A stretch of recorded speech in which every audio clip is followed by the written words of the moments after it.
میں نے بتایا ہے کہ دعوت کے لیے پہلے آپ کا اپنا ایمان بہت گہرا ہونا چاہیے، یقین، کنوکشن، اور اس کے لیے آپ قرآن کی گہرائی میں اتریں، عربی سیکھیں اور قرآن کو اس کی اپنی زبان میں پڑھیں اور سمجھیں۔ اس کے بعد از خود راستے کھلیں گے۔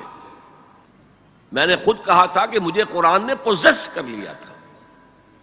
I was possessed by قرآن، قرآن نے مجھے جکڑ لیا کہ کہاں جا رہے ہو، یہ ہے اصل شے، اسی کو پڑھو، سمجھو، سمجھاؤ اور پڑھاؤ۔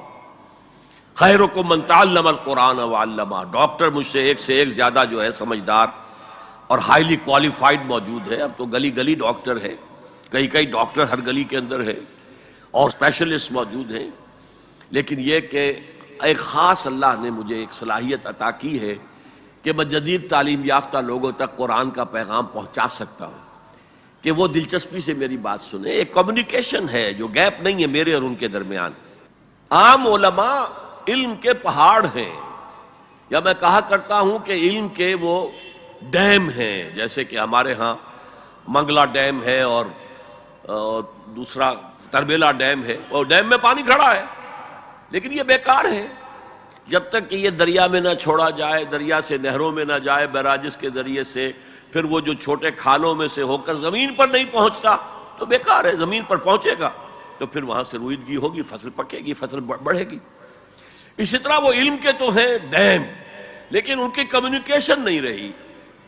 وہ آج سے کئی سو سال پہلے کی فضا میں رہ رہے ہیں، وہ علوم وہ پڑھ رہے ہیں جو اس وقت مرتب ہوئے تھے، انہی کی اصطلاحات میں پڑھ رہے ہیں، جدید اصطلاحات مجھے انہیں معلوم نہیں۔ تو ایک گیپ آف کمیونیکیشن ہے، اور وہ صرف ایک جسے آپ کہتے ہیں کہ جنریشن گیپ نہیں ہے، سینچریز گیپ ہے۔ لہذا ان کا علم جو ہے معاشرے کے اندر پھیل نہیں رہا۔ اللہ نے ایک صلاحیت دی تھی اور میں نے اس کے لیے پھر اپنے آپ کو وقف کیا ہے۔ اللہ کا شکر ہے، اللہ کا فضل ہے۔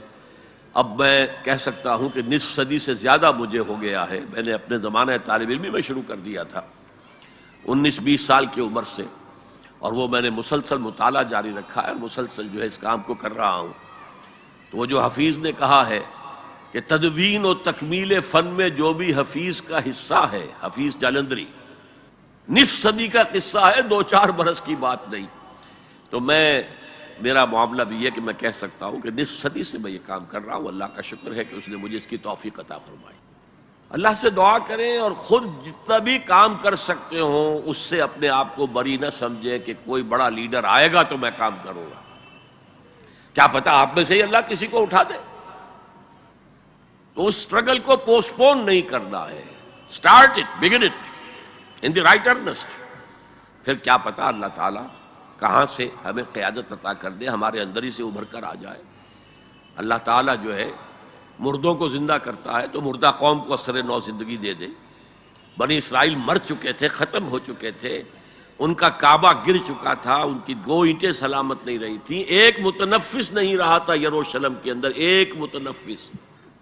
حضرت عزیر نے اسے دیکھ کر کہا تھا اللہ یحیی ہذہ اللہ بعد موتہا، کیسے اللہ اس شہر کی بربادی کے بعد اسے دوبارہ آباد کرے گا۔ تو 100 سال تک اللہ نے ان پر موت طاری کیے رکھی، پھر انہیں اٹھایا۔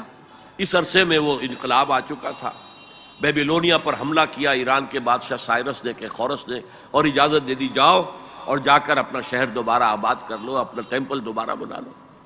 تو اللہ تعالیٰ مردوں کو زندہ کرتا ہے، کیا پتا ہماری مردہ قوم میں بھی زندگی پیدا ہو جائے، اور کیا پتا ہمارے ذریعے سے کسی غیر مسلم قوم تک پیغام پہنچ جائے جو زیادہ زندہ قوم ہو، جس میں نیسنٹ ہائیڈروجن جسے آپ کہتے ہیں، وہ نیسنٹ جو ہے پوٹینشیل موجود ہے۔ ٹھیک ہے، ذریعہ ہم بن جائیں۔ تاتاریوں کو آخر کنورٹ کر دیا تھا کہ نہیں؟ جن کی اسلام دشمنی جو ہے وہ آپ پر ظاہر ہے، میں اسے بیان کر چکا ہوں، لیکن ہے آیا فتنہ تاتار کے افسانے سے، پاسماں مل گئے کعبے کو سلم خانے سے۔ خليل بالقرآن هو إمامنا على هداية الله آمتنا، كلام ربنا هدايتنا، عطاء جبريل على